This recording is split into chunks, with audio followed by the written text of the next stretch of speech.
Hello students, Mr. John here with Chapter 6, the American Revolution. Today is Intro Day and Vocab Day. We're going to go through this little video here. I'll tell you all about the chapter.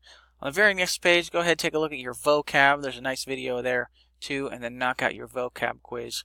This chapter's on the longer end. It's one of my favorite to teach. A lot of battles, a lot of good details to go over, and it's kind of follow a pattern. You'll see like day one is sort of like a pre-game show. Let's talk about the sides. Here are the strengths and weaknesses of the Continental Army, and here are the strengths and and weaknesses of the British Army.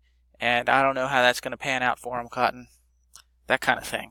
And then we sort of move through a very linear fashion of the events that happen. There's all kinds of things that happen that people are familiar with from the American Revolution. We'll talk about things like Washington crossing the Delaware to kill the Hessians in their sleep on Christmas.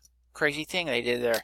We'll talk about Valley Forge and how the Continental Army was sort of whipped into shape by those foreign officers. And we'll talk about some major losses and major defeats. For a long time, it didn't look like the colonials were going to be able to pull out a victory, and then by the end of the chapter, of course, things get turned around and we have some major victories with the help of the French. We even get a little bit of help from Spain. We'll talk all about that.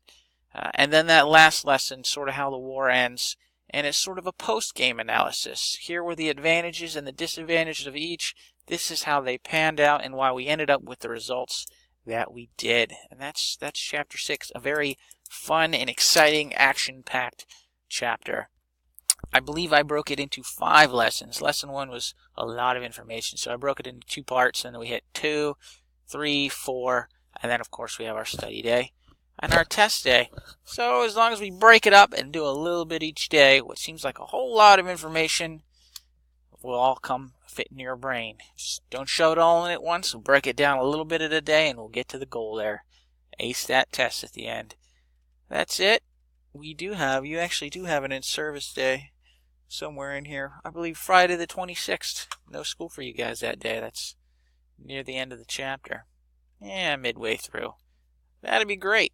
Anyways, that's it for now. Hop on to the next page. Check out that vocabulary and knock out your quiz.